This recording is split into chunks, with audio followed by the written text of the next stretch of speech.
relieve his mind by going through a performance that struck me as very extraordinary, but which made no impression on anybody else, and with which I soon became as familiar as the rest. He laid down the carving knife and fork, being engaged in carving at the moment, put his two hands into his disturbed hair, and appeared to make an extraordinary effort to lift himself up by it.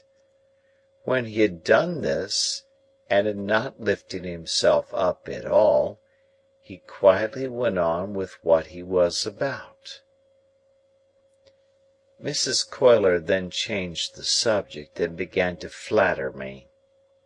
I liked it for a few moments, but she flattered me so very grossly that the pleasure was soon over. She had a serpentine way of coming close at me when she pretended to be vitally interested in the friends and localities I had left, which was altogether snaky and fork-tongued, and when she made an occasional bounce upon Startop, who said very little to her, or upon Drummle, who said less, I rather envied them for being on the opposite side of the table. After dinner, the children were introduced, and Mrs. Coiler made admiring comments on their eyes, noses, and legs, a sagacious way of improving their minds. There were 4 little girls and 2 little boys, besides the baby who might have been either, and the baby's next successor who was as yet neither. They were brought in by Flopson and Millers, much as though those 2 non-commissioned officers had been recruiting somewhere for children, and had enlisted these, while Mrs. Pocket looked at the young nobles that ought to have been, as if she rather thought she had had the pleasure of inspecting them before, but didn't quite know what to make of them. "Here, give me your fork, Mum, and take the baby," said Flopson. "Don't take it that way, or you'll get its head under the table." Thus advised, Mrs. Pocket took it the other way, and got its head upon the table, which was announced to all present by a prodigious concussion. "Dear, dear, give it me back, Mum," said Flopson. "And Miss Jane, come and dance to baby, do."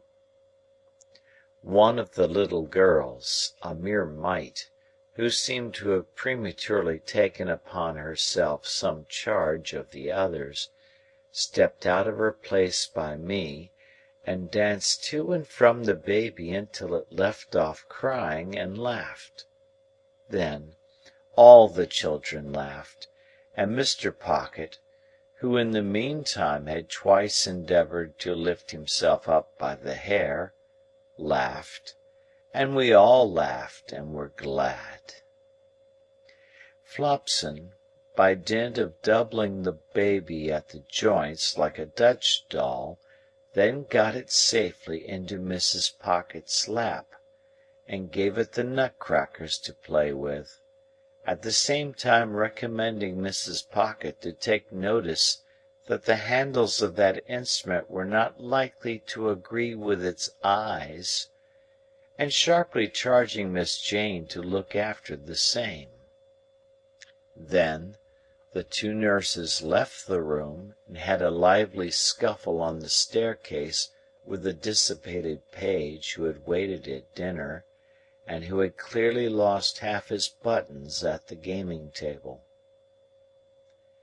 I was made very uneasy in my mind by Mrs. Pocket's falling into a discussion with Drummle respecting 2 baronetcies, while she ate a sliced orange steeped in sugar and wine, and forgetting all about the baby on her lap, who did most appalling things with the nutcrackers.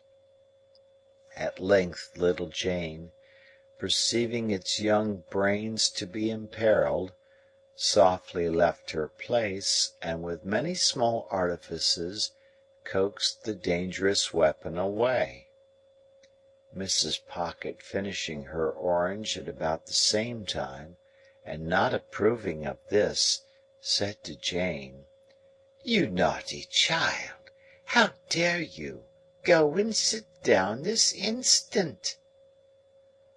"Mamma dear," lisps the little girl, "baby would have put his eyes out."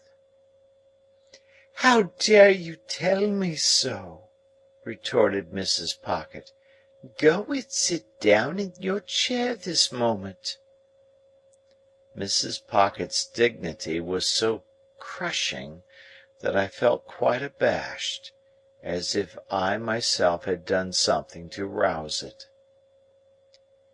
"Belinda," remonstrated Mr. Pocket, from the other end of the table, "how can you be so unreasonable? Jane only interfered for the protection of baby." "I will not allow anybody to interfere," said Mrs. Pocket.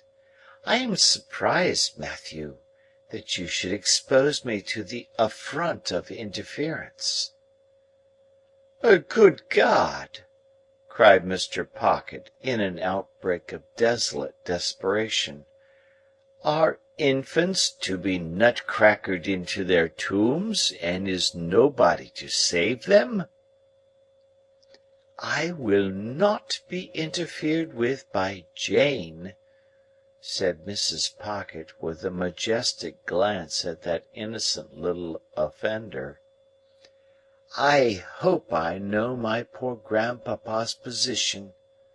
Jane, indeed!" Mr. Pocket got his hands in his hair again, and this time really did lift himself some inches out of his chair. "Hear this!" he helplessly exclaimed to the elements. "Babies are to be nut-crackered dead, for people's poor grandpapa's positions." Then he let himself down again and became silent. We all looked awkwardly at the tablecloth while this was going on. A pause succeeded, during which the honest and irrepressible baby made a series of leaps and crows at little Jane, who appeared to me to be the only member of the family, irrespective of servants, with whom it had any decided acquaintance. "Mr. Drummle," said Mrs. Pocket, "will you ring for Flopson? Jane, you undutiful little thing, go and lie down. Now, baby darling, come with Ma." The baby was the soul of honour, and protested with all its might. It doubled itself up the wrong way over Mrs. Pocket's arm, exhibited a pair of knitted shoes and dimpled ankles to the company in lieu of its soft face, and was carried out in the highest state of mutiny. And it gained its point after all, for I saw it through the window within a few minutes, being nursed by little Jane. It happened that the other 5 children were left behind at the dinner table, through Flopson's having some private engagement, and there not being anybody else's business. I thus became aware of the mutual relations between them and Mr. Pocket, which were exemplified in the following manner. Mr. Pocket, with the normal perplexity of his face heightened and his hair rumpled, looked at them for some minutes, as if he couldn't make out how they came to be boarding and lodging in that establishment, and why they hadn't been billeted by nature on somebody else. Then, in a distant missionary way, he asked them certain questions, as why little Joe had that hole in his frill, who said Pa, Flopson was going to mend it when she had time, and how little Fanny came by that Whitlow, who said Pa, Millers was going to poultice it when she didn't forget. Then he melted into parental tenderness and gave them a shilling apiece and told them to go and play, and then as they went out, with one very strong effort to lift himself up by the hair, he dismissed the hopeless subject. In the evening there was rowing on the river. As Drummle and Startop had each a boat, I resolved to set up mine, and to cut them both out. I was pretty good at most exercises in which country boys are adepts, but as I was conscious of wanting elegance of style for the Thames, not to say for other waters, I at once engaged to place myself under the tuition of the winner of a prize wherry who plied at our stairs, and to whom I was introduced by my new allies. This practical authority confused me very much by saying I had the arm of a blacksmith. If he could have known how nearly the compliment lost him his pupil, I doubt if he would have paid it. There was a supper tray after we got home at night, and I think we should all have enjoyed ourselves, but for a rather disagreeable domestic occurrence.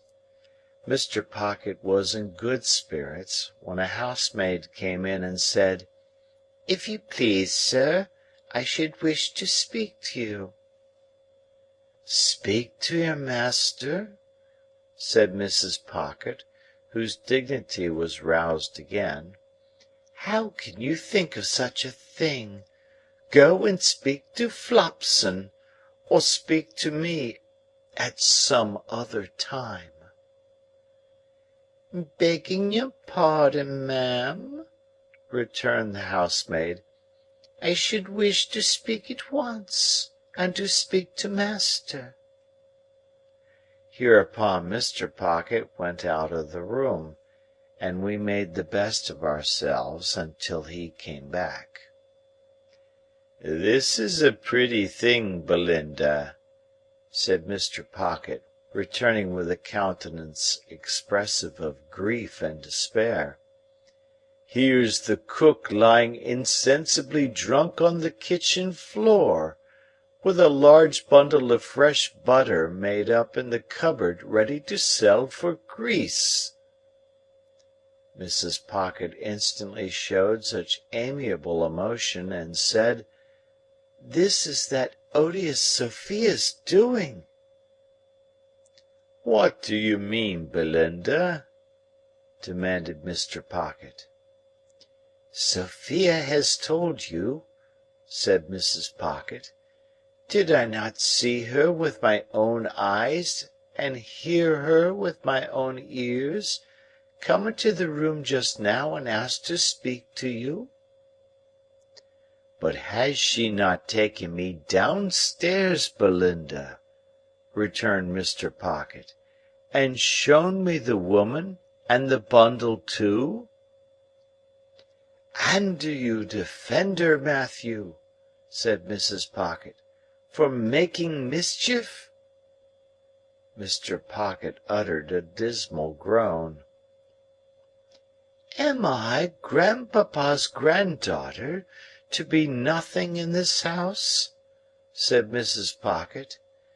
"Besides, the cook has always been a very nice, respectful woman, and said in the most natural manner when she came to look after the situation, that she felt I was born to be a duchess." There was a sofa where Mr. Pocket stood, and he dropped upon it in the attitude of the dying gladiator. Still in that attitude, he said, with a hollow voice, "Good night, Mr. Pip," when I deemed it advisable to go to bed and leave him. End of chapter.